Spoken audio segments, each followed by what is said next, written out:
ప్రియులారా, గడిచిన సంవత్సరంలో తెలుగు రాష్ట్రాల్లో ఒక సంఘటన జరిగింది. అమ్మ నాన్న చనిపోయారు. ఒక చిన్న పాప ఒంటరిగానే ఉంది కాబట్టి వారు ఏం చేశారంటే ఆ పాపని దత్తత తీసుకున్నారు. దత్తత తీసుకున్న తర్వాత ఆవిడ యవనస్తురాలుగా అయిన సమయానికి ఆమె ఆస్తి కోసమని వాళ్ళిద్దరిని, అంటే వాళ్ళ అమ్మ నాన్నని, అంటే దత్తత తీసుకుని ఎవరైతే తీసుకున్నారో తల్లిదండ్రులు ఇద్దరిని కూడా హత్య చేయడం జరిగింది ఆస్తి కోసమని. ప్రియులారా, ఈ ఈ యొక్క సంఘటన వినగానే నాకు చాలా బాధ అనిపించింది. ఎందుకు అసలు ఎవరు లేరని, అనాథ అని చేరదీస్తే, పెంచితే, పెద్ద ఆమెను చేస్తే, ఆస్తి కోసమని ఈ యొక్క తల్లిదండ్రులను చంపడం అనేది ఎంత బాధాకరం, ఎంత విచారకరం. చాలా బాధ అనిపించింది. కానీ ఒకసారి ఆలోచిస్తున్నప్పుడు నిజముగా మనం అందరం కూడా ఆ స్థితిలో ఉంటే, ఒకవేళ మనము ఆ స్థితిలో ఉంటే, మననే ఎవరైనా దత్తత తీసుకుంటే, నేను మాత్రం అలా చెయ్యను అని బహుశా ఎవరైనా అనుకోవచ్చు. మనం అనుకుంటాం, నీ మాత్రం అలా చేయను, నేను నమ్మకంగా ఉంటాను, మా తల్లిదండ్రులను ప్రేమిస్తాను అని బహుశా మనము అనుకోవచ్చు. కానీ ప్రియులరగా, భౌతికంగా ఒకవేళ మీరు అలా చేయరు కావచ్చు, కానీ ఆత్మీయంగా మనం ఆలోచిస్తే మనం అందరం కూడా మన తల్లిదండ్రులు, అంటే మన తండ్రిని హత్య చేసేటట్టుగా మనం బ్రతుకుతున్నాం. ఏంటి అంటే, ఆత్మీయంగా చూస్తే, ఆత్మీయంగా మనం అందరం కూడా దేవునికి దత్తత పుత్రులం. దేవుడు మనందరినీ కూడా దత్తత తీసుకున్నాడు.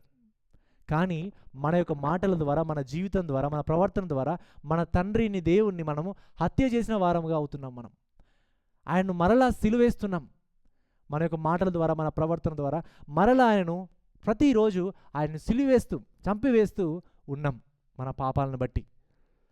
ప్రియులరా, ఎందుకు అలా చేస్తున్నామంటే, అసలు మనము గతంలో దత్తత తీసుకోకన్నా ముందు మనం ఎవరము, మన యొక్క స్థితి ఏ విధంగా ఉండేది అనే విషయాన్ని గురించి సరిగా అవగాహన లేకపోవడం వల్ల ఆ అమ్మాయి ఎవరైతే ఉన్నారో, ఒకవేళ నాకు అమ్మ నాన్న లేరు, నేను అనాథని, కానీ వీళ్ళు నన్ను చేరదీశారు, నన్ను మంచిగా పెంచారు అనేటువంటి కృతజ్ఞత ఆవిడకుంటే ఆవిడ అలా అమ్మ నాన్నను చంపకపోయేది.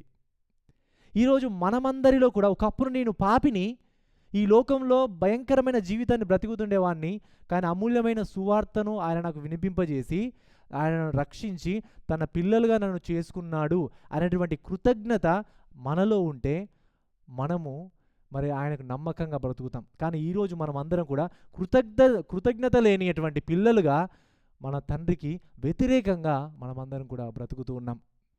కాబట్టి ఈరోజు మన ప్రసంగంలో మనం ఏం వినబోతున్నామంటే, అసలు దత్తత అనగా ఏంటి, దత్తత యొక్క ప్రాముఖ్యత ఏంటి అనే విషయాన్ని మనం చూడబోతున్నాం. దేవుడు మనను దత్తపుత్రులుగా చేసుకున్నాడంటే అర్థం ఏంటి, దాని యొక్క ప్రాముఖ్యత ఏంటో తెలుసుకొని మనమందరము ఆ యొక్క దత్తత తీసుకున్నామంటే ఆ యొక్క గొప్ప ప్రివిలేజ్ ఏంటో మనం తెలుసుకొని ఇకనైనా మంచి కుమారులుగా, మంచి కుమార్తెలుగా దేవునికి నమ్మకంగా బ్రతుకుతారనే ఉద్దేశంతో ఈరోజు ఈ యొక్క వాక్యాన్ని నేను ప్రకటించబోతున్నాను. ప్రియులారా, చూడండి, గలతీయులు రాసిన పత్రిక 4వ అధ్యాయము 1 నుంచి 7 వచనాలు. గలతీయులు రాసిన పత్రిక 4వ అధ్యాయము 1 నుంచి 7 వచనాలు ఈ విధంగా ఉన్నాయి. మరియు నేను చెప్పునదేమనగా, వారసుడు అన్నిటికీ కర్తయ్య ఉన్నను, బాలుడై ఉన్నంత కాలము అతనికిని దాసునికిని ఏ భేదము లేదు. తండ్రి చేత నిర్ణయింపబడిన దినము వచ్చు వరకు అతడు సంరక్షకుల యొక్కయు గృహ నిర్వాహకుల యొక్కయు ఆధీనములో ఉండును. అటువలే మనమును బారులమై యుండినప్పుడు లోక సంబంధమైన మూలపాఠములకు లోబడి దాసులమై ఉంటిమి. అయితే కాలము పరిపూర్ణమైనప్పుడు దేవుడు తన కుమారుని పంపెను. ఆయన స్త్రీయందు పుట్టి మనము దత్తపుత్రులము కావాలనని ధర్మశాస్త్రమునకు లోబడి ఉన్న వారిని విమోచించుటకై ధర్మశాస్త్రమునకు లోబడినవాడాయను. మరియు మీరు కుమారులై ఉన్నందున నాయన, తండ్రి అని మొరపెట్టు తన కుమారుని ఆత్మను దేవుడు మన హృదయములోనికి పంపెను. కాబట్టి నీవిక దాసుడవు కావు, కుమారుడవే. కుమారుడవైతే దేవుని ద్వారా వారసుడవు. ప్రియులరా, ఈ యొక్క చదవబడినటువంటి 7 వచనాలలో మనం ఏం దత్తత గురించి మనం చూడబోతున్నాం. 1 నుంచి 3 వచనాలు దత్తత కొరకు సిద్ధపాటు విషయాన్ని చూస్తాం. మొదటి 3 వచనాలు దత్తత కొరకు సిద్ధపాటు, 4-5 వచనాలు దత్తత కొరకు వెల, 6-7 వచనాలు దత్తత వలన ఆశీర్వాదాలు. ఈ 3 విషయాలని మనం చూడబోతున్నాం. మొదటిగా దత్తత కొరకు సిద్ధపాటు. చూడండి, 1 నుంచి 3 వచనాల్లో మనం చూస్తే, మరియు నేను చెప్పున్నదేమనగా వారసుడు అన్నిటికీ కర్త అయ్యున్నను, బాలుడై ఉన్నంత కాలము అతనికిని దాసునికిని ఏ భేదము లేదు.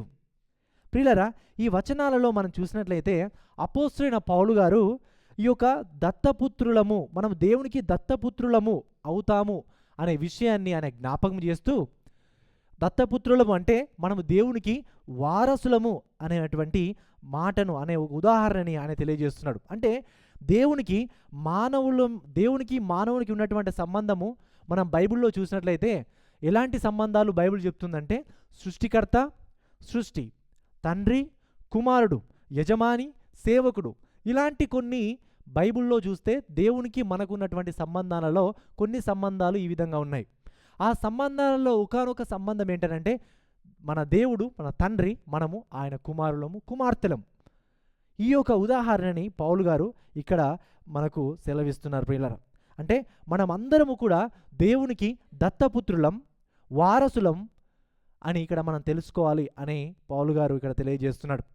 అయితే ఇక్కడ మనం గమనించినట్లయితే మొదటి వచనంలో, రెండవ వచనంలో, తండ్రి చేత నిర్ణయింపబడిన దినము వచ్చు వరకు అతడు సంరక్షకుల యొక్కయు గృహ నిర్వాహకుల యొక్కయు ఆధీనంలో ఉండును అని చెబుతూ, మొదటి వచనం చీరు మాటల్లో బాలుడై ఉన్నంత కాలము అతనికిని దాసునికి ఏ భేదము లేదు అని చెప్తున్నాడు.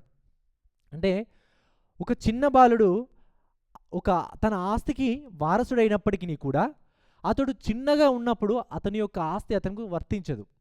అతడు తన యొక్క ఆస్తిని పరిపాలించలేడు, తన ఆస్తిని పరిపూర్ణంగా అతడు వాడుకోలేడు. ఇప్పుడు ఆ చిన్న బాలుడు తన ఆస్తికి వారసుడు అయినప్పటికీ కూడా తన ఆస్తిని వాడుకోలేడు, ఆస్తి మీద అధికారం చెలాయించలేడు. కాబట్టి ఆ స్థితిలో ఉన్న బాలునికి, దాసునికి కూడా, అక్కడ పనిచేసే వ్యక్తికి కూడా ఎలాంటి తేడా లేదు. ఎందుకంటే ఆయనకు కూడా ఈ ఆస్తి మీద అధికారం ఉండదు, ఆ ఆస్తి మీద అధికారం కూడా చెలాయించడు. కాబట్టి ఈ చిన్న బాలునికి కూడా ఆ యొక్క అక్కడ పనిచేసే అతనికి కూడా, దాసునికి కూడా ఎలాంటి తేడా లేదు అనే విషయాన్ని ఆయన చెబుతున్నాడు. అంటే ఇక్కడ మనం గమనించినట్లయితే అలాంటి పరిస్థితుల్లో అతడు వారసుడు అయినప్పటికీ కూడా, ఆ ఆస్తికి కర్త అయినప్పటికి కూడా దాని మీద, ఆస్తి మీద అధికారము చెలాయించలేడు అనే విషయాన్ని ఇక్కడ చెబుతున్నాడు. ఎందుకంటే 2వ వచనంలో చూస్తే, ఎందుకు అంటే తండ్రి చేత నిర్ణయింపబడిన దినము వచ్చు వరకు అతడు సంరక్షకుల యొక్కయు గృహ నిర్వాహకుల యొక్కయు ఆధీనములో ఉండును. ఎందుకనంటే అతడు ఒక ఫలానా ఏజ్ వచ్చేసరికి, ఒక వయసు వచ్చేసరికి, అంటే ఆయన మరి ఆ రోజులలో మైనర్ అంటే మరి 14 సంవత్సరాలు అంతలోపు మనం చూసేవాళ్ళు అన్నట్టు. తర్వాత ఇంకా ఆస్తి ఆయనకు చెందాలంటే అంత 25 సంవత్సరాలు వచ్చేంత వరకు కూడా అతని యొక్క ఆస్తి ఎవరి మీద ఉంటుంది అంటే ట్రస్టీస్ మీద ఉంటుంది. అంటే సంరక్షకులు, దాన్ని చూసుకునే వాళ్ళు, ట్రస్టీస్ ఎవరైతే ఉంటారో వాళ్ళకే వర్తిస్తుంది. ఆ గ్రీకు కల్చర్లో 25 సంవత్సరాలు వచ్చేంత వరకు అతడు వారసుడైనప్పటికీ కూడా అతనికి ఆస్తి వర్తించదు, ఆ ఆస్తి మీద పూర్తి అధికారం చెలాయించడానికి హక్కు ఉండదు. సో ఆ ఉదాహరణని ఈయన పౌలు గారు ఇక్కడ తెలియజేస్తున్నాడు. అంటే 14 సంవత్సరాల లోపు అంతవరకు ఆయన గృహ నిర్వాహకుల యొక్క కింద ఆధీనంలో ఉంటాడు, గార్డియన్స్ ఉంటారు, ఆ గార్డియన్స్ యొక్క అధికారంలోనే ఉంటారు అనే విషయాన్ని ఆయన ఇక్కడ చెబుతున్నాడు. అయితే మనం ఇక్కడ గమనించినట్లయితే అతడు చిన్నవాడు కాబట్టి అతనికి ఆస్తి వర్తించదు. ఆ చిన్నగా ఉన్నప్పటి నుంచి బాలునికి, దాసునికి ఏ భేదము లేదు అనే విషయాన్ని చెబుతూ 3వ వచనంలో, అటువలే, ఇక్కడ ప్రాముఖ్యమైన వచనం, అటువలే మనమును బాలులమై ఉండినప్పుడు లోక సంబంధమైన మూలపాఠములకు లోబడి దాసులమై ఉంటిమి. ఎందుకు ఈ యొక్క మాటలను చెప్తున్నాడంటే, మనమందరము కూడా, సమస్త మానవాళి మనమందరము కూడా ఈ లోకంలో మనమందరం మూలపాఠములకు లోబడి దాసులమై ఉన్నామంటే అర్థం ఏంటనంటే, మనమందరము కూడా క్రీస్తును తెలుసుకోకన్నా ముందు మనమందరం కూడా చిన్న పిల్లలమే, మనమందరము కూడా ఒకరి కింద ఉండేవాళ్ళమే. ఒకరి కింద అంటే లాస్ట్ మనం చూసినాం, మన గార్డియన్ ఎవరు అంతకన్నా ముందు లాస్ట్ సర్మన్లో? ధర్మశాస్త్రం అని చూసాం కదా. అంటే మనం అందరం కూడా ధర్మశాస్త్రము కింద ఉన్నాం, ధర్మశాస్త్రం యొక్క ఆధీనంలోనే ఉన్నాం. అంటే సువార్త గురించి తెలుసుకోకన్నా ముందు ఈ ధర్మశాస్త్రం యొక్క ఆధీనంలో ఉంటే ప్రాబ్లం ఏంటి? ధర్మశాస్త్రాన్ని నెరవేర్చి ధర్మశాస్త్రాన్ని నెరవేర్చి మనం నీతిమంతులుగా అవుతామా ధర్మశాస్త్రం ద్వారా? కాలేమంటే ఈ ధర్మశాస్త్రం మనకుంటే మనం పాపులుగానే ఉంటాం. ఆ ధర్మశాస్త్రాన్ని పాటించము, ఇంకను కూడా పాపులుగానే ఉంటాం కదా. సో ఇక్కడ ఏం చెప్తున్నా చిన్నపిల్లలు పసిబాలులు అని అంటే అర్థం ఏంటంటే మనం క్రీస్తును తెలుసుకోకన్నా ముందు, అంటే ఆత్మీయంగా ఒక స్టేజ్ రాకన్నా ముందు, అంటే క్రీస్తును తెలుసుకొని మన హృదయపూర్వకంగా అంగీకరించకన్నా ముందు మనమందరం కూడా పసిపిల్లలము, మన పసిపిల్లలము. కాబట్టి పసిపిల్లలమైన మనకి దాసులకి ఎలాంటి తేడా లేదు, మనమందరం కూడా ధర్మశాస్త్రం కిందనే ఉన్నాము అనే విషయాన్ని ఆయన ఇక్కడ సెలవిస్తున్నాడు. ప్రియులారా, ఇక్కడ గమనించినట్లయితే మన ఇంకా ఎవరైనా మనలో ఉన్నవారు ఎవరైనా ప్రభువును తెలుసుకోకపోతే, ప్రభు యందు విశ్వాసం ఉంచకపోతే మీరందరూ కూడా చిన్నపిల్లలే, మీరందరూ కూడా దాసులే, మీరందరూ కూడా ధర్మశాస్త్రానికి లోబడి ఉండి ధర్మశాస్త్రం పాటించకపోవడం వల్ల వచ్చేటువంటి శాపానికి లోనవనబోతున్న వాళ్ళే మీరందరూ కూడా. మనం ఎలా రక్షింపబడతాము? మరి ఈ యొక్క ధర్మశాస్త్రం వల్ల వచ్చే శాపం నుంచి ఏ విధంగా విడిపింపబడతాము? ఏ విధంగా చిన్న వయసున్న మనము మన ఆత్మీయ స్థితిలో ఏ విధంగా ఒక ఉన్నత స్థాయికి వెళ్తాము అని అంటే ప్రభు అయిన యేసుక్రీస్తు వారి నిజమైన దేవుడు అని తెలుసుకొని పశ్చాత్తాపపడి మారు మనసు పొంది ఆయన వెంబడిస్తేనే మనము దేవుని యొక్క పిల్లలమవుతాం. అంటే ఇక్కడ ఆయన ఎందుకు పసిపిల్లలు ఎదిగే వయసు ఎందుకు వాడుతున్నాడంటే, ఇక్కడ మనము పసిపిల్లలమైన మనం అంటే ఇంకా విశ్వాసంలో ఎదగని మనం, అసలు విశ్వాసం ఉంచని మనం అంటే పసిపిల్లలం. ఒక ఏజ్ వచ్చిన తర్వాత అతని యొక్క ఆస్తి అతనికి చెల్లుతుంది అంటే అర్థం ఏంటంటే, ఒక ఏజ్ వచ్చిన తర్వాత మన విశ్వాసంలో ఒక స్థాయికి చేరిన తర్వాత మనం క్రీస్తుయందు విశ్వాసం ఉంచుతాము. కాబట్టి అప్పుడు హృదయపూర్వకంగా మనము మన పాపాలకు మనం కన్విక్ట్ అయ్యి పశ్చాత్తాపపడి ప్రభును వెంబడిస్తాం. కాబట్టి ఆ స్థితిలో మనం క్రైస్తవులుగా పిలువబడతాం, ఆ స్థితిలో మనం దేవునికి వారసులం అవుతాం అనే విషయాన్ని అపోస్తలుడైన పౌలు గారు ఈ వచనాల్లో చెబుతున్నారు.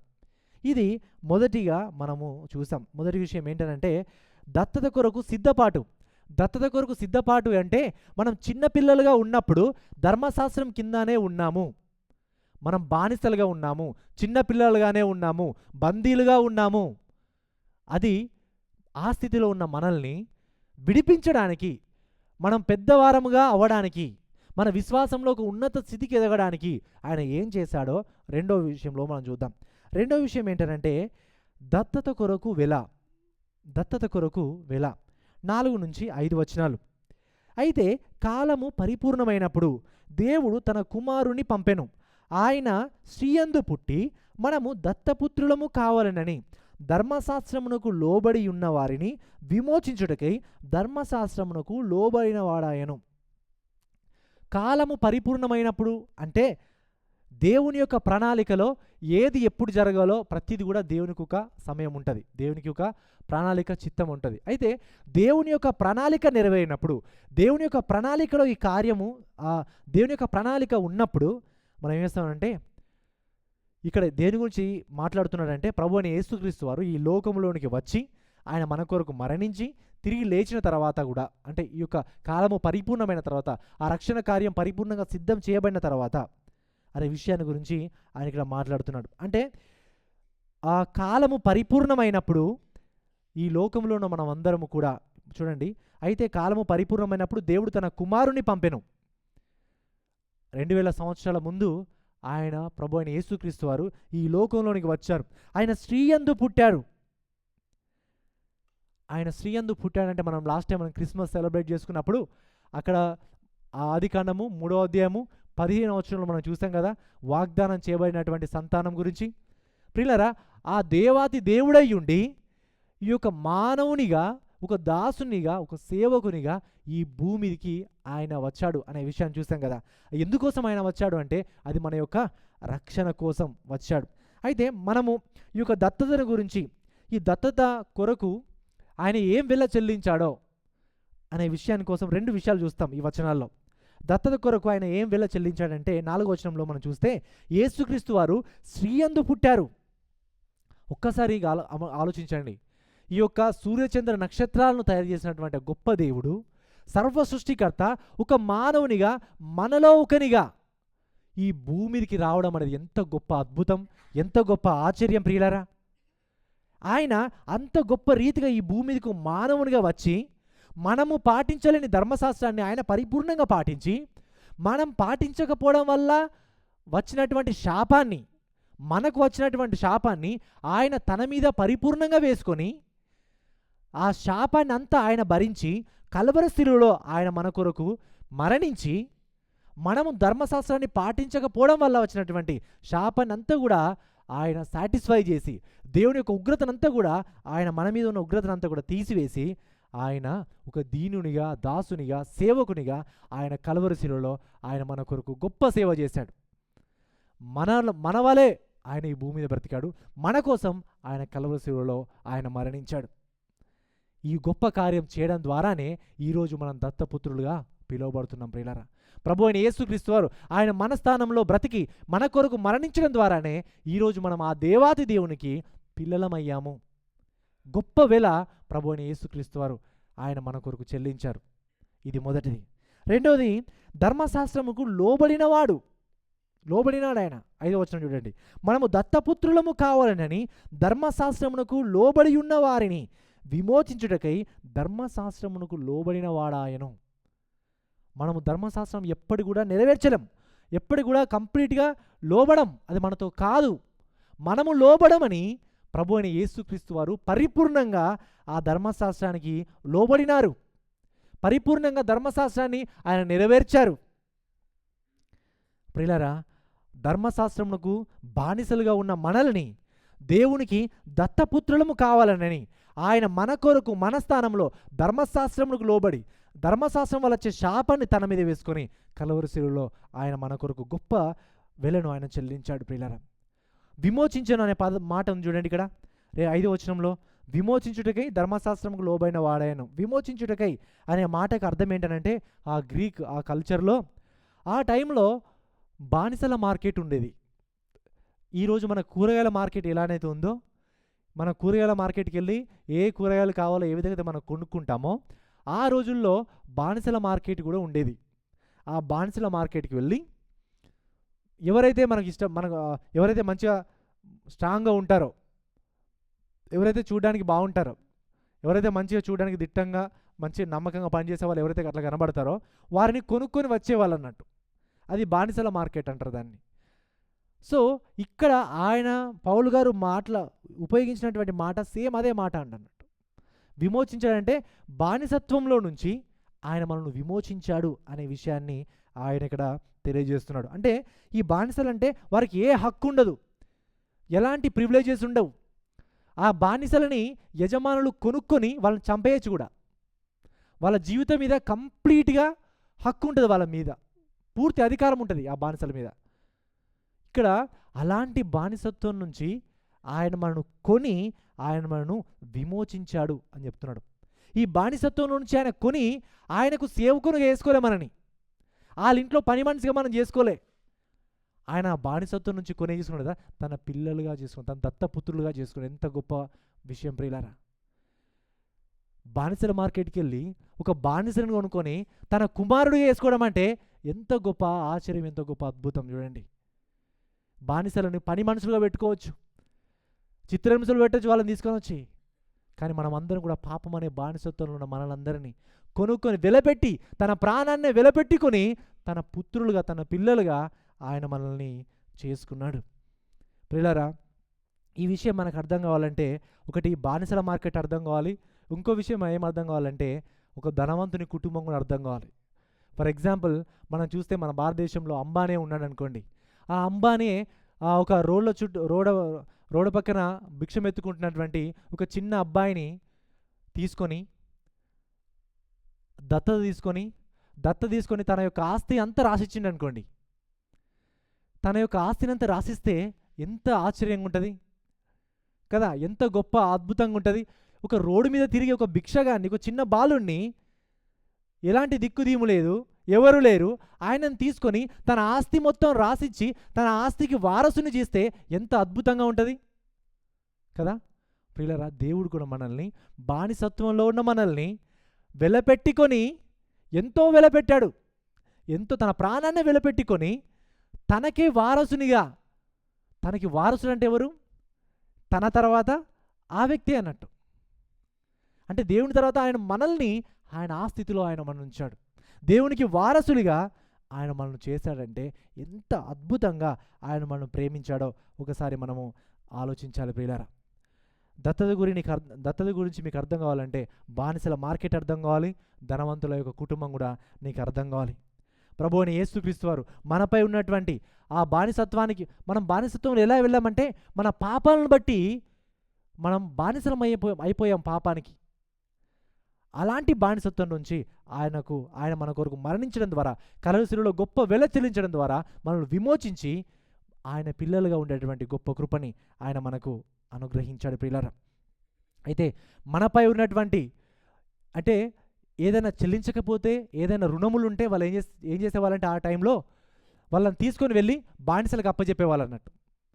ఆ బానిసల మార్కెట్లో ఉన్నవాళ్ళు బానిసలను కొనేటప్పుడు వాళ్ళకి వెల చెల్లించేవారు. ఎవరికి అంటే యజమానులకి.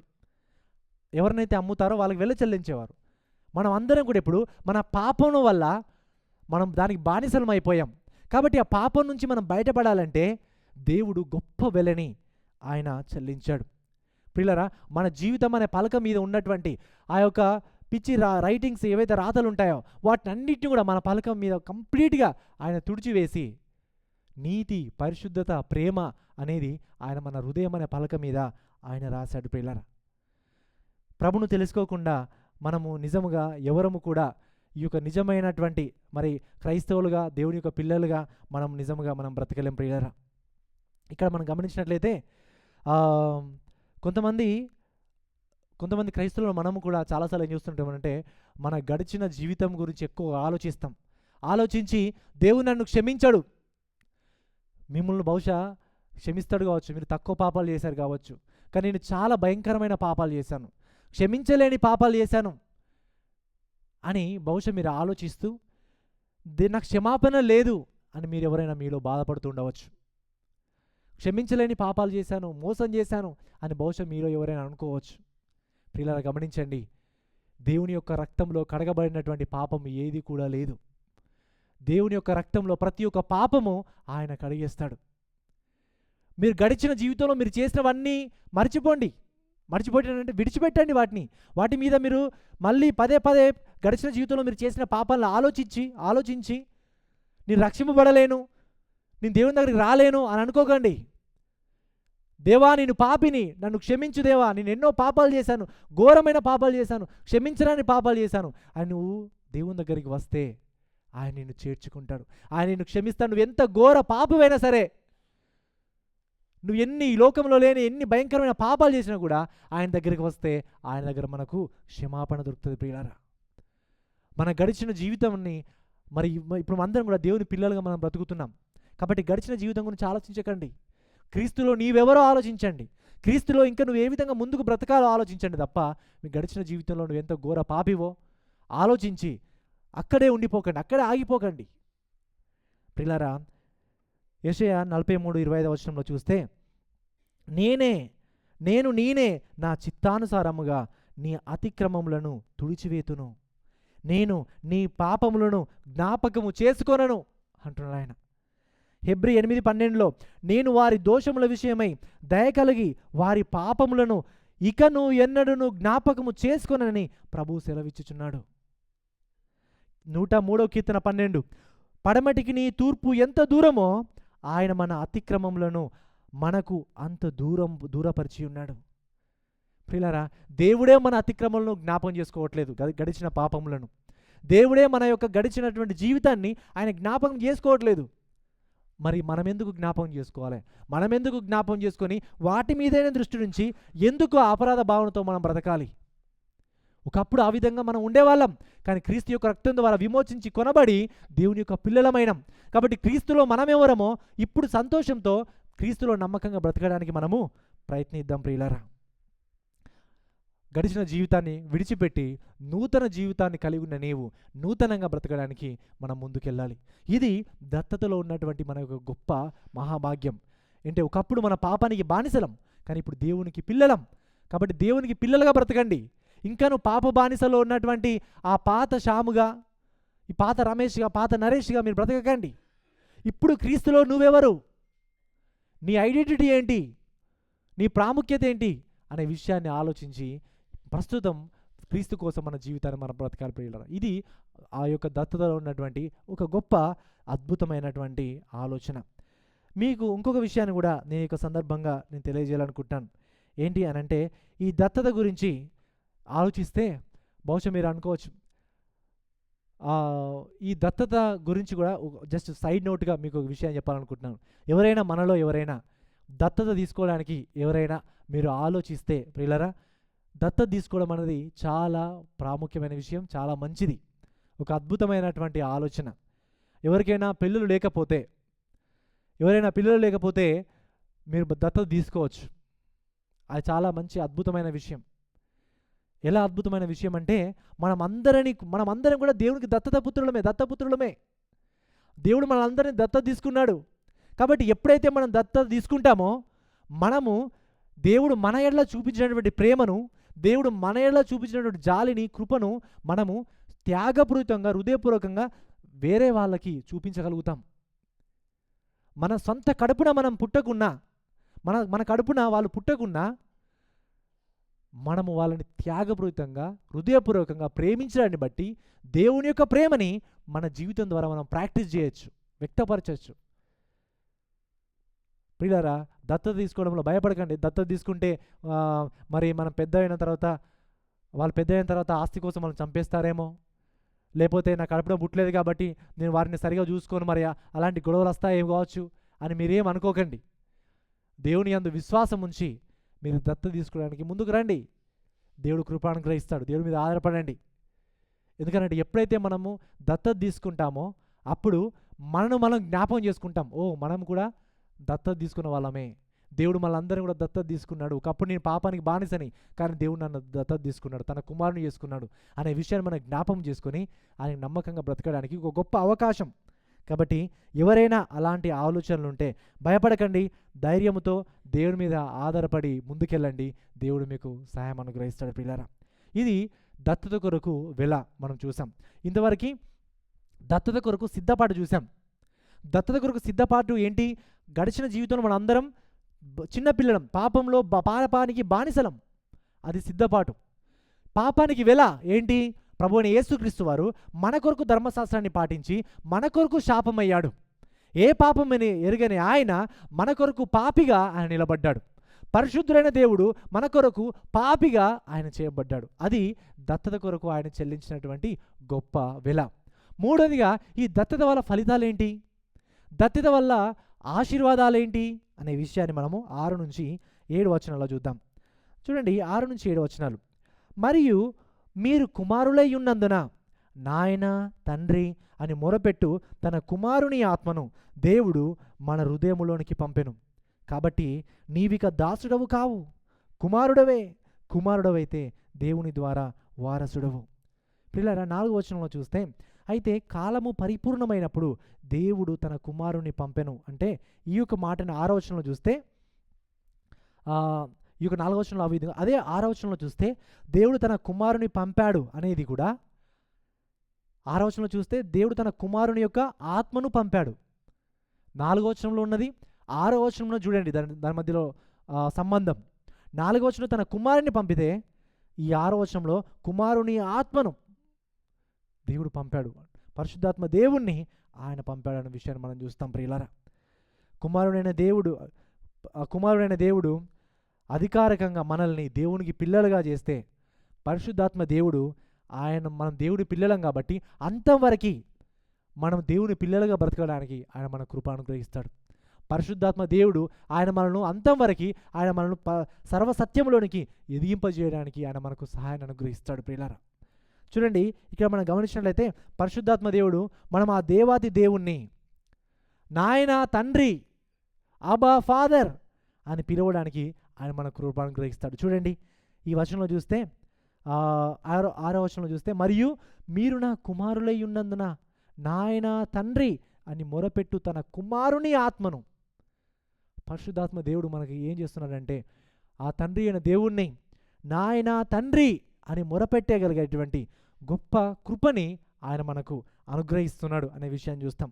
ఈ యొక్క ఆబా ఫాదర్, నాయన తండ్రి అనేటువంటి మాట గ్రీకు భాషలో క్రాట్జోడాన్ అని అంటారు అన్నట్టు. దీనికి అర్థం ఏంటంటే హృదయపూర్వకంగా భావోద్వేగమైనటువంటి పిలుపు అన్నట్టు. నాన్న, నాయన, తండ్రి అనే మాట జస్ట్ నార్మల్గా మనం పిలుచుకునే మాట కాదు, కానీ ఇది హృదయపూర్వకంగా భావోద్వేగముతో పిలుచుకునేటువంటి మాట అన్నట్టు. ఈ మాట, ఆ మాటని ఆయన ఇక్కడ వాడాడు. ప్రియులారా, నిజంగా దేవునిలో మనకు గొప్ప ఆధిక్యత ఉన్నది. దేవుని మనం ఆబా ఫాదర్ అని పిలవచ్చు, నా తండ్రి అని మనం పిలవచ్చు. అయితే దేవునితో మనం మాట్లాడడానికి కూడా దేవుడు మనకు గొప్ప కృపని అనుగ్రహించాడు. ఎవరైనా మనము ఈ లోకంలో ఎవరైనా ఎమ్మెల్యేతోనైనా లేకపోతే షేక్తోనైనా ఇంకెవరైతే లీడర్స్తో మాట్లాడాలంటే ముందుగా మనం స్క్రిప్ట్ అంతా రాసుకుంటాం, సరిగా సిద్ధపడతాం. ఏం మాటలు మాట్లాడాలి, ఎలా ఉండాలి, ఎలా నిలబడాలి అని చాలా జాగ్రత్తగా సిద్ధపడి మనము వాళ్ళతో మాట్లాడతాం కదా. కానీ మన తండ్రి అయిన దేవునితో మనం మాట్లాడాలంటే అది అవసరం లేదు. నువ్వు ఎక్కడున్నా సరే, ఎలాంటి స్థితిలో ఉన్నా సరే, తండ్రి, నాయన అని ప్రార్థన చేస్తే ఆయన మీకు మొర వింటాడు. ఆయనతో మీరు మాట్లాడవచ్చు. ఆయనతో మాట్లాడడానికి మనకు మధ్యలో ఇంకా ఎవరు బ్యారియర్స్ ఏం లేవు, ఎవరు మధ్యవర్తులు లేరు. డైరెక్ట్గా తండ్రి, నాయన అని మనం ఆయన పిలుచుకునేటువంటి గొప్ప కృపని ఆయన మనకు అనుగ్రహిస్తున్నాడు ప్రియులారా. అయితే ఇక్కడ మొరపెట్టడం అంటే ఈ మాటకి అర్థం ఏంటంటే సమీపంగా ఉన్నాడు అనే మాటకు ఈ అర్థం ఇచ్చే మాట వాడాడు అన్నట్టు. అంటే ఆయన మనకు సమీపంగా ఉన్నాడు, ఎప్పుడైనా మనం పిలవచ్చు. ఫర్ ఎగ్జాంపుల్ ఇప్పుడు పక్కనే గ్యారీ ఉన్నాడు, గ్యారీ అని ఎప్పుడైనా పిలవచ్చు, పిలిస్తే ఆయన వింటాడు. అలాగే ఇప్పుడు అబ్బా ఫాదర్, తండ్రి, నాయన అని మొరపెట్టడం అంటే ఆయన నా పక్కనే ఉన్నాడు, ఆయన నేను పిలిస్తే ఆయనకు సాయం చేస్తాడు. నాకు అంత గొప్ప యాక్సెస్ని, అంత గొప్ప సంబంధాన్ని దేవుడు ఆయన ఈ దత్తత ద్వారా ఆయన మనకు అనుగ్రహించాడు అనే విషయాన్ని మనం ఇక్కడ చూస్తాం ప్రియులారా. అంటే ఇక నాయన, తండ్రి అనే మాటలో ఒక గాఢమైన ప్రేమ, ఒక లోతైనటువంటి భావన, గౌరవము అనేది ఉన్నది. తండ్రి అని మనం అందరిని విలువం. మన ఓన్ ఫాదర్ ఎవరైతే ఉన్న డాడీ, తండ్రి అని పిలుస్తాం. దాంట్లో ఒక రిలేషన్షిప్ ఉంటుంది, దాంట్లో ఒక హృదయపూర్వకమైన భావన ఉంటుంది కదా. కానీ ఇప్పుడు మనం దేవుణ్ణి నా తండ్రి అని పిలవడము అంతకన్నా గొప్ప భావన, ఇంకా హృదయపూర్వకంగా మరి ఒక సంతోషాన్ని ఇచ్చేటువంటి భావన. అది చాలా సంతోషకరమైనటువంటి విషయం ప్రియులారా. నిజముగా దేవుడు అంత గొప్ప కృపని తనని తండ్రి, ఈ సర్వ సృష్టిని సృష్టించిన ఆ దేవుణ్ణి ఆయన నా తండ్రి అని పిలిచే గొప్ప యోగ్యతను అనుగ్రహించాడు. మనం పాపులమైనప్పటికీ, మనం దోషులమైనప్పటికీ, దేవునికి వ్యతిరేకంగా బ్రతుకుతున్నప్పటికీ మనము ఆయన దగ్గరికి వచ్చి నా తండ్రి, నాయన అని పిలుచుకునే గొప్ప కృప అనుగ్రహిస్తున్నాడు. ఈరోజు ఈ లోకంలో కొంతమంది తల్లిదండ్రులు ఏదైనా తప్పు పని చేశారనుకోండి, పిల్లలు వాళ్ళని ఏమంటారు, చీ నా పేరు జడగొట్టావురా నువ్వు, ఇంకోసారి నన్ను డాడీ అని పిలవకు, ఇంకోసారి నన్ను మమ్మీ అని పిలవకు అని ఇంట్లో నుంచి చాలామంది గెంటేస్తారు, నెట్టేస్తారు. అసలు నాకు నా బిడ్డ అని చెప్పుకోవడానికే నాకు సమాజంలో సిగ్గుకరంగా ఉన్నది అని చాలామంది తల్లిదండ్రులు తమ పిల్లలను బట్టి అంటుంటారు. వాళ్ళు పాపం చేసినప్పుడు నా దగ్గరికే రావద్దు, గెట్ అవుట్ అని అంటారు.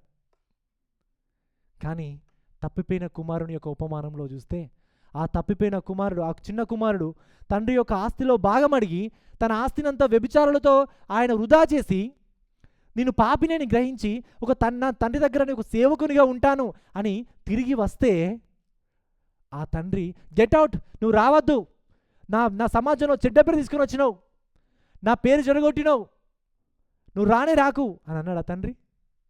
అనలేదు. పైనుంచి చూసి నా కుమారుడు వస్తున్నాడు అని సంతోషించి పరిగెత్తుకుంటూ వెళ్ళి కంపు కొడుతున్నటువంటి ఆ చిన్న కుమారుని హత్తుకొని ముద్దు పెట్టుకొని గొప్ప విందు చేసి ఎంతో గొప్పగానో ఆయన సంతోషించాడు. పిల్లరా, ఈ లోకంలో ఉన్నటువంటి తల్లిదండ్రులు మనం పాపం చేస్తే, మనం ఏమైనా లోపంగా ఉంటే, బలహీనతలు ఉంటే వాళ్ళు మనం చేర్చుకోకపోవచ్చు, దూరం కొట్టవచ్చు. కానీ పరలోకపు తండ్రి అలాంటి వాడు కాదు.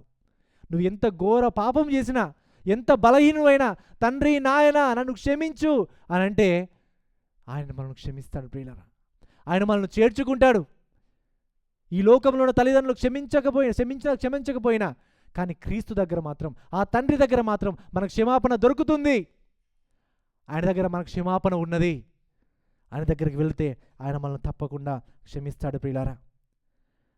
మరొకసారి మీకు చెబుతున్నాను, మనలో ఎవరైనా ఇంకనూ కొన్ని పాపములతో బాధపడుతూ ఉంటే, రహస్యమైన పాపాలు, అవి మాకు తెలియకపోవచ్చు, మీ చుట్టుపక్కల మనకు తెలియకపోవచ్చు, కానీ రహస్యంగా మీరు వ్యక్తిగతంగా పాపం చేస్తున్నారు కావచ్చు, చూడరాని విషయాలు చూస్తున్నారు కావచ్చు, వినరాని మాటలు వింటున్నారు కావచ్చు, మాట్లాడని మాటలు అంటున్నారు కావచ్చు, చేయరాని ప్రవర్తన మీరు చేస్తున్నారు కావచ్చు. మాకు తెలిసిన నువ్వు వేరు, నీకు తెలిసిన నీవు వేరు. నీ వ్యక్తిగతంగా, నీ రహస్యంగా నువ్వు భయంకరమైన పాపాలు చేస్తున్నావు కావచ్చు, కానీ బయటికి మాత్రం మంచోడు అన్నట్టుగా నువ్వు బ్రతుకుతున్నావు కావచ్చు. ప్రియులారా, ఒకసారి మన వ్యక్తిగత జీవితాన్ని మనం పరిశీలన చేసుకుందాం. ఇంకా ఎవరైనా పాపంతో మనం బాధపడుతున్నామా? పాపాన్ని మానలేని స్థితిలో ఎవరైనా ఉన్నారా? ఇదే చక్కని సమయం ప్రియులారా. దేవుడు మీతో మాట్లాడుతున్నాడు. మీ రహస్య పాపంలో దేవునికి తెలుసు, మీ వ్యక్తిగత జీవితం దేవునికి తెలుసు. నువ్వు ఒక రోజులో ఏమేం మాట్లాడుతున్నావో, ఏమేం చూస్తున్నావో, ఏమేం చేస్తున్నావో దేవునికి మొత్తం తెలుసు. దేవుని కళ్ళు కప్పలేం. ఇకనైనా మన పాపాలు ఒప్పుకుని, దేవా నేను పాపిని, ఎన్నో భయంకరమైన పాపాలు చేస్తున్నాను, నీ క్రైస్తవునిగానే బ్రతుకుతున్నాను, కానీ క్రీస్తుకు తగినట్టుగా నేను బ్రతకలేకపోతున్నాను, దేవా నన్ను క్షమించు దేవా అని ఎవరైతే ఆయన పాల దగ్గరికి వస్తారో ఆయన మెల్లను నెట్టివేయడు, త్రోసివేయడు, గెట్ అవుట్ అని అన్నాడు. ఆయన చేర్చుకుంటాడు, క్షమిస్తాడు, ఆయన హత్తుకుంటాడు. ప్రియులారా, ఆయన దగ్గరికి ఎంతమంది ఈరోజు మీరు రావడానికి ఇష్టపడుతున్నారు? ఎంతమంది మరి నిజముగా మరి ఆయన దగ్గర రావడానికి మీరు ఇష్టపడుతున్నారు? ఒకసారి ఆలోచించండి ప్రియులారా. మీరు పాపంలోనే ఉంటే పాపం ఒకరోజు నేను కాటు వేయబోతుంది. ఆ పాపం నేను బందీగా చేసుకొని నిత్య నరకానికి నేను అప్పచెప్పబోతుంది. ఆ నిత్య నరకంలో అగ్ని ఆరదు, పురుగు చావదు, నిత్యం కాలబోతున్నావు. నిత్యము భయంకరమైన వేదనకు నువ్వు గురి కాబోతున్నావు. ఆ సమయం రాకముందే, మరణించకన్నా ముందే, ప్రభువైన యేసుక్రీస్తు రాకన్నా ముందే మన పాపాలను ఒప్పుకొని విడిచిపెడితే పరలోక రాజ్యంలో ఉండే గొప్ప కృపని ఆయన మనకు అనుగ్రహిస్తాడు. ప్రియులారా, మిమ్మల్ని మీరు మోసం చేసుకోకండి దయచేసి. ప్రియులారా, మమ్మల్ని మీరు మోసం చేయొచ్చు, నీ చుట్టుపక్కల ఉన్న మోసం చేయొచ్చు, కానీ పాపంలోనే బ్రతుకుతూ పాపంలోనే ఉండి మిమ్మల్ని మీరు మాత్రం మోసం చేసుకుంటే నిత్య నరకం మీ కొరకు సిద్ధంగా ఉంటుంది. కాబట్టి దయచేసి మిమ్మల్ని మీరు మోసం చేసుకోకుండా మీ పాపాలను ఒప్పుకొని ప్రభువును వెంబడించండి. పాపం చాలా భయంకరం ప్రియులారా. ఆయన చాచిన చేతులతో ఎప్పుడు ఎదురు చూస్తున్నాడు, ఎప్పుడు నా కుమారుడు పాపాన్ని ఒప్పుకొని ఎప్పుడు నా దగ్గరికి వస్తాడా ఆయన వెయిట్ చేస్తున్నాడు, నీకోసం ఎదురు చూస్తున్నాడు. దయచేసి ప్లీజ్ ఆయనతో మీరు మాట్లాడండి, క్షమాపణ వేడుకోండి, దేవుడు మీ కృపను గ్రహిస్తాడు. ప్రియులారా, ఒక అద్భుతమైన విషయం ఏంటంటే, తండ్రి అయిన దేవుడు మనల్ని ఏ విధంగా తన పిల్లలుగా చేర్చుకున్నాడంటే, ప్రభు అయిన యేసుక్రీస్తు వారు చేసినటువంటి ఆ గొప్ప కార్యం ఏదైతే ఉందో కల్వరి శిలువలో, ప్రభు అయిన యేసుక్రీస్తు వారు కల్వరి శిలువలో ఎంత గొప్ప కార్యాన్ని చేశాడో ఆ గొప్ప కార్యం మనమే చేసినంతగా ఆయన మనను చేర్చుకుంటున్నాడు తనలో. మీకు అర్థమవుతుందా? తండ్రి అయిన దేవుడు మనను ఏ విధంగా తన పిల్లలుగా చేర్చుకున్నాడంటే, నీవు ఆ సిలువలో చచ్చిపోయినంతగా చేర్చుకుంటున్నాడు నిన్ను. ఇంతకీ చనిపోయింది ప్రభు అయిన యేసుక్రీస్తు వారు, కానీ నువ్వే చనిపోయినంతగా, నువ్వే అంత గొప్ప కార్యం చేసినంతగా ఆయన నేను అంత గొప్పగా ఆయన నిన్ను చేర్చుకుంటున్నాడు. తండ్రి అయిన దేవుడు ప్రభు అయిన యేసుక్రీస్తు వారిని ఏ విధంగా స్వీకరిస్తున్నాడో అంతే ఎక్కువగా ఆయన మనల్ని కూడా, తండ్రి అయిన దేవుడు మనల్ని కూడా స్వీకరిస్తున్నాడు అనే విషయాన్ని తెలుసుకోవాలి. అందుకని మనం చూస్తే ఆ దేవాది దేవునికి ఏకైక కుమారుని వలె దేవుడు మనల్ని ఆయన స్వీకరిస్తున్నాడు. ఇంతకీ ఏకైక కుమారుడు ఎవరు? తండ్రి అయిన దేవునికి ప్రభు అయిన యేసుక్రీస్తు వారు. కానీ దేవుడు మనం ఎట్లా చేర్చుకున్నాడు తెలుసా? మనము దేవునికి ఏకైక కుమారుని వల్ల చేర్చుకుంటున్నాడు. మనమే ఆయనకి ఏకైక కుమారుడు, అంటే వన్ అండ్ ఓన్లీ సన్. నీవే ఆయనకి ఒకే ఒక కుమారునివి, ఒకే ఒక కుమార్తెవి అన్నట్టుగా ఆయన మనం చేర్చుకుంటున్నాడు. అంత గొప్పగా ఈ దత్తతలో అంత గొప్ప సత్యాలు ఉన్నాయి ప్రియులారా. మనం యోహాను సువార్త 17వ అధ్యాయం 21, 24 చూస్తే ఈ విధంగా ఉంది. చూడండి, యోహాను సువార్త 17:21. వారును మనయందు ఏకమై ఉండవలెనని వారి కొరకు మాత్రము నేను ప్రార్థించుటలేదు, వారి వాక్యము వలన నాయందు విశ్వాసముంచు వారందరూ ఏకమై ఉండవలెనని వారి కొరకు ప్రార్థించుచున్నాను. మనము ఏకమై ఉన్నలాగున వారును ఏకమై ఉండవలెనని నీవు నాకు అనుగ్రహించిన మహిమను నేను వారికి ఇచ్చితిని. వారి యందు నేనును నాయందు నీవును ఉండుట వలన వారు సంపూర్ణులుగా చేయబడి ఏకముగా ఉన్నందున నీవు నన్ను పంపితివనియు నీవు నన్ను ప్రేమించినట్టే వారిని కూడా ప్రేమించితివనియు లోకము తెలుసుకొనున్నట్లు నాకు అనుగ్రహించిన మహిమను వారికి ఇచ్చితిని. తండ్రి, నేనెక్కడ ఉందునో అక్కడ నీవు నాకు అనుగ్రహించిన వారును నాతో కూడా ఉండవలెననియు నీవు నాకు అనుగ్రహించిన నా మహిమను వారు చూడవలెననియు కోరుచున్నాను. జగత్తు పునాది వేయబడక మునిపే నీవు నన్ను ప్రేమించితివి. ఎంత గొప్ప వచన భాగం ప్రియులారా. ఒక్కసారి దీన్ని లోతుగా మనం ధ్యానం చేద్దాం. ఆయన ఏమని ప్రార్థన చేస్తున్నాడంటే, నీవు నేను ఏ విధంగానైతే ఏకమై ఉన్నామో వారు కూడా మనలో ఏకమై ఉండాలని ప్రార్థన చేస్తున్నాడు.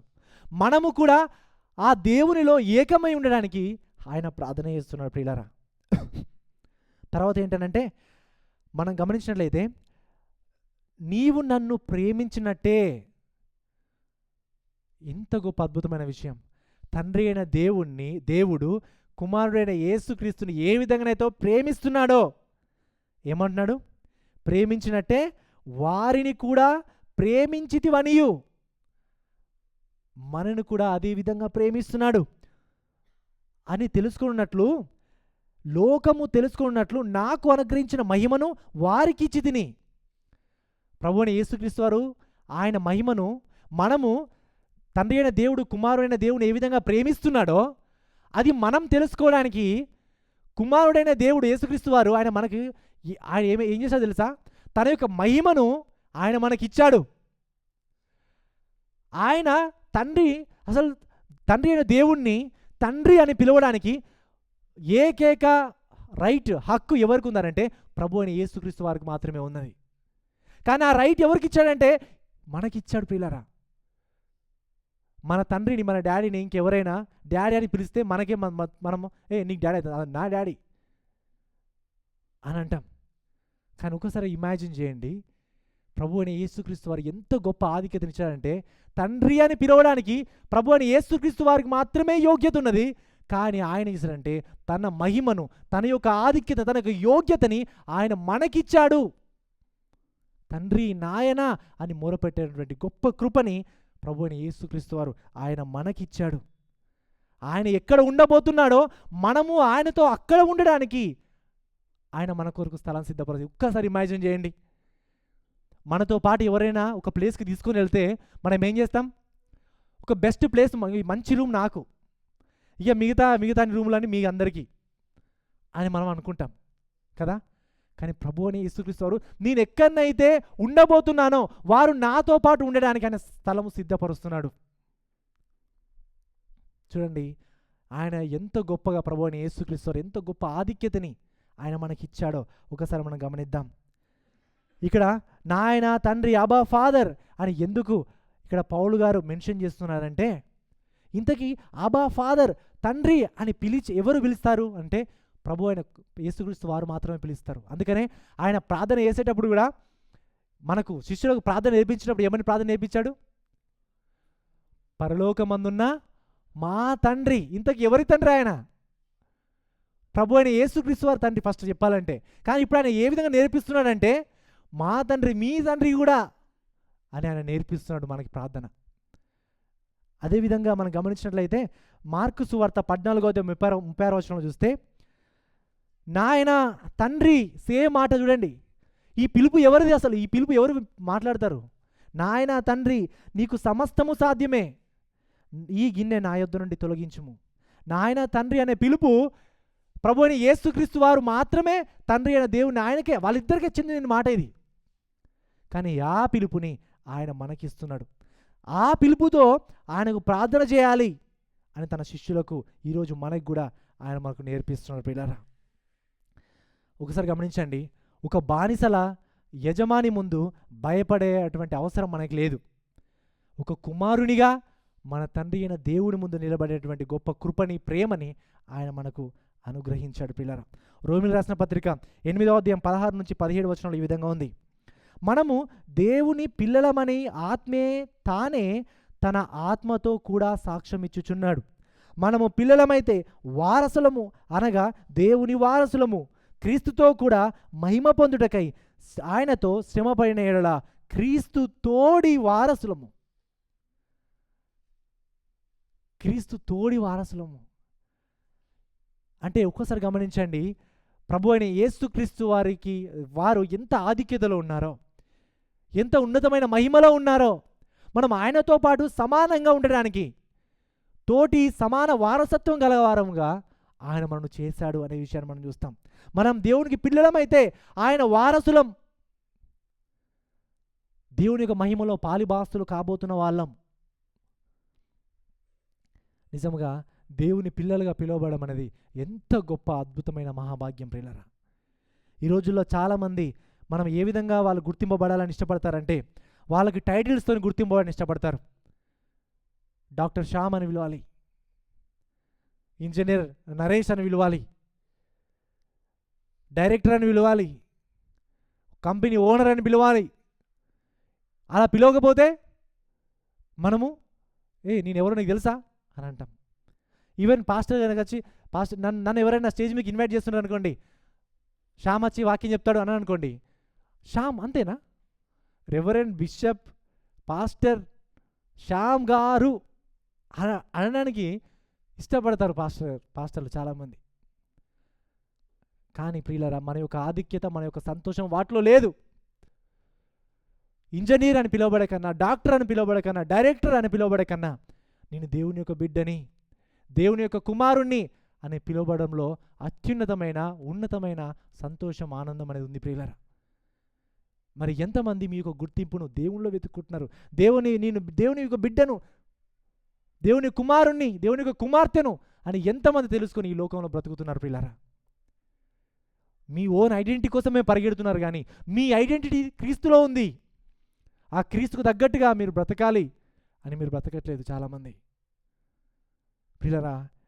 మరి ఒకసారి మనము మన జీవితాన్ని మనం పరిశీలన చేసుకోవాలి. నీ గుర్తింపు దేనిలో ఉంది? నీ గుర్తింపు వేటిలో ఉంది? నీ గుర్తింపు తొందరలోనే గతించిపోయేటువంటి ఇహలోక సంబంధమైన వాటి మీద ఉందా? నీ గుర్తింపు శాశ్వత కాలం నిలిచే ప్రభు అయిన యేసుక్రీస్తులో ఉందా అని ఒకసారి మనము ఆలోచించాలి ప్రియులారా. అయితే ఈ లోకంలో ఎవరు కూడా మనం గమనించినట్లయితే ఈ లోకంలో చాలామంది, కొంతమంది ఏ విధంగా ఫీల్ అవుతారంటే, దత్తపుత్రులం అనగానే మనకు ఒక ఫీలింగ్ వస్తుంది. ఏం ఫీలింగ్? ఇన్ని రోజులు ఒకేసారి ఒకసారి గమనించండి, మన తల్లిదండ్రులే ఇంతవరకు పెరిగి పెద్దవాళ్ళని చేసిన తర్వాత ఇప్పుడు ఈ స్టేజ్లో మన అమ్మ నాన్న వచ్చి చెప్పారనుకోండి, శ్యామ్ అసలు నీకు ఒక విషయం తెలుసా, నువ్వు మా అబ్బాయివి కాదు, నేను దత్తత తీసుకున్నాం అని మా తల్లిదండ్రులు చెప్పారనుకోండి, ఎలా ఉంటుంది నాకు ఇప్పుడు? కొంతమందికి అయితే మంచిగా ఆలోచిస్తే, నేను మీ కుమారుని కాకున్నా మీ కుమారునిగా పెంచారా, థ్యాంక్ యూ అని ఉంటుంది. కానీ ఒక గ్యాప్ ఉంటుంది, నీ అలా కుమారుని కాదు, నేను నిజంగా అలా కడపడం పుట్టలేదు కాబట్టి ఒక గ్యాప్ ఉంటుంది కదా, ఒక గ్యాప్ ఏర్పడుతుంది మళ్ళీ ఆ సంబంధంలో. మరి ఇప్పుడు కూడా మనము దేవునికి దత్తపుత్రులం అంటే మీరు అనుకోవచ్చు, మనం సెకండ్ సిటిజన్స్ కావచ్చు, లేకపోతే మనకు అంటే దేవునికి మన సొంత ప్రజలం కాదు, దేవుని యొక్క సొంత కుమారులం కాదు అని మీకు భావన రావచ్చు కదా. దత్తపుత్రులం అనగానే మీకు అలా వస్తుంది కదా, నేను దేవునికి పుట్టలేదు, అయితే నేను దేవుని కుమారుని కాదా, అయితే నేను దేవుని సొంత రక్తంలో పుట్టినవాడిని కాదా అని మీరు అనుకుంటారు కదా. ఆ ఫీలింగ్ వస్తుంది కదా. ఆ ఫీలింగ్ రావద్దనే దేవుడు ఏం చేస్తాడు తెలుసా? మనను తిరిగి జన్మింపజేశాడు. పరిశుద్ధాత్మ దేవుడు ఆయన మన నూతన జీవితాన్ని ఇచ్చాడు. ఒక న్యూ క్రియేషన్గా ఆయనలో మనం జన్మింపజేశాడు. We are is own, is our own. ఆయన మన సొంత వాళ్ళం, మనం ఆయనకి, ఆయన మన సొంత తండ్రి. అందుకనే ఆయన పరిశుద్ధాత్మ దేవుడు మన తిరిగి జన్మింపజేసి తన యొక్క పిల్లలుగా ఆయన మనల్ని చేసుకున్నాడు. పిల్లరా, మనకు ఆ ఫీలింగ్ రావచ్చు, నేను ఆ దేవునికి చెందిన వాడిని కావచ్చు, దత్తపుత్రుని కదా, దత్తత అంటే నేను అంత యోగ్యత కాను అని అనుకోవచ్చు. కానీ అందుకనే పరిశుద్ధాత్మ దేవుడు ఆయన కుటుంబంలో ఆయన మనల్ని జన్మింపజేశాడు. కాబట్టి ఆ గ్యాప్ లేదు మనకిప్పుడు, ఆ డిస్టెన్స్ లేదు దేవునికి మనకి మధ్యలో. ఇప్పుడు ధైర్యంగా నా తండ్రి నాయన అని పిలిచే ఆత్మనిచ్చాడు, తన కుమారుని ఆత్మనిచ్చాడు. అంత గొప్ప కృపని, అంత గొప్ప మహాభాగ్యాన్ని ఆయన మనకు అనుగ్రహించాడు ప్రియులారా. అయితే ఈ యొక్క తిరిగి జన్మింపజేయడం ద్వారా మనకు ఒక నూతన జన్మనిచ్చాడు, నూతన స్వభావాన్ని ఇచ్చాడు, స్పిరిచువల్ జెనెటిక్స్. ఆయన ఏవైతే ఉంటే స్పిరిచువల్ DNA ఆయన మనకు అనుగ్రహించాడు. అందుకని తిరిగి జన్మించబడడం అంత ప్రాముఖ్యం. తిరిగి నీవు ఈ లోకమనే కుటుంబంలో ఉన్న నీవు దేవుని యొక్క కుటుంబంలో జన్మిస్తున్నావు. ఇప్పుడు నువ్వు దేవునికి సంబంధించిన దేవుని కుటుంబంలో ఉన్నవాడివి అనే గొప్ప కృపని దేవుడు మనకు అనుగ్రహిస్తున్నాడు ప్రియులారా. అయితే సాధారణంగా ఈ యొక్క దత్తత తీసుకోవడం అనేది ఆ రోజులలో గ్రీకు ఆ టైంలో ఏం చేసేవాళ్ళంటే, దత్తత తీసుకునేటప్పుడు 7 సాక్షులు ఉంటారు. 7 సాక్షులను పెట్టుకొని దత్తత తీసుకునే అంటే. ఎందుకంటే ఎవరైనా కాదంటే, పెద్ద పెరిగిన తర్వాత తల్లిదండ్రులు తక్కువ ఏదైనా మోసం చేసినా, పిల్లలు ఏమైనా మోసం చేసినా ప్రమాదం ఉంటుంది కాబట్టి వాళ్ళు 7 సాక్షులను దగ్గర పెట్టుకొని దత్తతకి ఇచ్చేవాళ్ళు, ఈ దత్తత కార్యాన్ని చేసేవాళ్ళు అన్నట్టు. కానీ ఈరోజు మరి మనం దేవునికి దత్తపుత్రులం అయ్యాం కదా, మరి సాక్షులు ఎవరు? 7 సాక్షులు ఎవరు? మరి సాక్ష్యం ఏంటి అని అంటే ప్రియులారా, ఆ సాక్ష్యము ఏంటి అని అంటే పరిశుద్ధాత్మ దేవుడు, ఆయననే మన గొప్ప సాక్ష్యం. అందుకనే నీవు దేవుని యొక్క కుమారునివి అని ఆయన మనం ముద్రించాడు. ఎప్పుడైతే మనం రక్షింపబడతామో ఆయన పరిశుద్ధాత్మ దేవుడు నీవు దేవుని కుమారుడు అని ఆయన మనం ముద్రించాడు. ఆ ముద్ర ఎవరు చెరిపివేయలేనిది, ఎవరు తీసివేయలేనిది, ఎప్పుడు పోలేనిది. అది శాశ్వత కాలం ఆ ముద్ర మన మీదనే ఉంటుంది, అంతవరకు అది మా ముద్ర మనతోనే ఉంటుంది. ఎవరు అతి గొప్ప సాక్ష్యం మనకి, మనం దేవుని కుమారులమని గొప్ప సాక్ష్యం ఏంటంటే ఆ పరిశుద్ధాత్మ దేవుడే ఆయన మనల్ని ముద్రించాడు. వి బిలాంగ్స్ టు గాడ్ అని, మనం దేవునికి సంబంధించిన వాళ్ళమని ఆయన మనల్ని ముద్రించాడు. మనకిప్పుడు 7 సాక్షులు అవసరం లేదు. ఆ యొక్క దత్తతకి పరిశుద్ధాత్మ దేవుడే ఆయన మనల్ని ముద్రించాడు అనే విషయాన్ని మనము ఎన్నటికీ చెరిగిపోలేని ముద్ర ఆయన మన మీద వేశాడు అనే విషయాన్ని మనం కూడా గమనించాలి ప్రియులారా. ఈ దత్తతలో చాలా అద్భుతమైన గొప్ప సత్యాలు ఉన్నాయి ప్రియులారా. తండ్రి అని పిలవడానికి నీకు నాకు ఏ యోగ్యత లేదు, అందరం పాపులమే, దేవుని దగ్గరికి వెళ్ళలేం. తండ్రి అనే పిలిచే, నాయన అని పిలిచే హక్కు, రైట్ ఎవరికి లేదు. కానీ ఆ రైట్ ఒకరికే ఉంది, ప్రభు అయిన యేసుక్రీస్తు వారికి మాత్రమే హక్కు ఉన్నది. కానీ ఆయన హక్కుని, ఆయన అర్హతని మనకిచ్చాడు. ఆయన మన కొరకు బ్రతకడం ద్వారా, మన కొరకు మరణించడం ద్వారా ఆ హక్కుని మనకిచ్చాడు. ఈ హక్కు ఎప్పుడు మనతో పాటు ఉండాలని పరిశుద్ధాత్మ దేవుడు ఆయన మనం ముద్రించాడు. మనం ఇప్పుడు దత్తత పుత్రులం అంటే ఆయనకు చెందిన వాళ్ళము, ఆయన పుత్రులము, ఆయన పిల్లలము అటువంటి గొప్ప నిరీక్షణని ఆయన మనకు అనుగ్రహించాడు.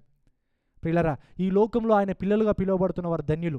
ఎందుకంటే వారందరూ ఎప్పుడో ఒకసారి మరణించిన తర్వాత, మనమందరం కూడా ఎప్పుడో ఒకసారి మరణించాల్సిందే, కానీ మరణించిన తర్వాత ఆయనతో పాటు యుగ యుగములు ఉండేటువంటి గొప్ప కృపని ఆయన మనకు అనుగ్రహిస్తున్నాడు. ప్రియులారా, ఈరోజు ఎంతమందిలో ఆ నమ్మకం ఉంది?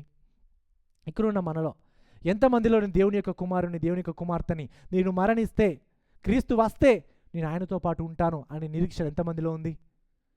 ప్రియులారా, ఒకవేళ మీకు లేకపోతే ఇకనైనా మీ పాపాలు మీరు ఒప్పుకోండి. దేవా నేను పాపిని అని ఆయన దగ్గరికి వస్తే ఆయన నీ పాపాలు క్షమించి తన పుత్రునిగా నిన్ను చేసుకుంటాడు, తన సొంత ప్రజలుగా నిన్ను చేసుకుంటాడు, తన సొంత కుటుంబంలో ఆయన మిమ్మల్ని చేర్చుకుంటాడు. ఎంతమంది ఆయన కుటుంబంలో ఇదివరకే ఉన్నారు? ఎంతమంది ఆయన కుటుంబంలో చేరబడాలని, నేను చేరాలని ఎంతమంది ఇష్టపడుతున్నారు? ఒకసారి ఆలోచించండి ప్రియులారా. అందరం కూడా 2 నిమిషాలు మౌనంగా ఉండి కళ్ళు మూసుకొని ప్రార్థన చేద్దాం. నిజముగా దేవుడు నాకు ఆయన కుమారునిగా, ఆయన కుమార్తెగా ఉండే గొప్ప కృపను అనుగ్రహించాడని తెలుసుకొని ఆయనకు నమ్మకంగా బ్రతుకుతున్నామా, లేదా మన తండ్రికే అవమానకరంగా మనం బ్రతుకుతున్నామా? నేను దేవునికి చెందినవాణ్ణి అని చెబితే సమాజంలో నవ్వుల పాలుగా ఉందా, లేదా నేను దేవునికి చెందినవాణ్ణి అని ప్రజలు తెలుసుకొని మనను బట్టి దేవుని యొక్క ప్రేమను ఇతరులు తెలుసుకుంటున్నారా? ఒకసారి మనం ఆలోచిద్దాం, మన జీవితం ఏ విధంగా ఉంది. దేవునికి విరోధంగా మనం బ్రతికితే మనం ఇకనైనా పశ్చాత్తాపం వేడుకొని, దేవా నన్ను క్షమించు దేవా అని ప్రార్థన చేద్దాం, క్షమాపణ వేడుకుందాం. 2 నిమిషాలు వాక్యపు వెలుగులో మన జీవితాలు మనం పరిశీలన చేసుకుందాం.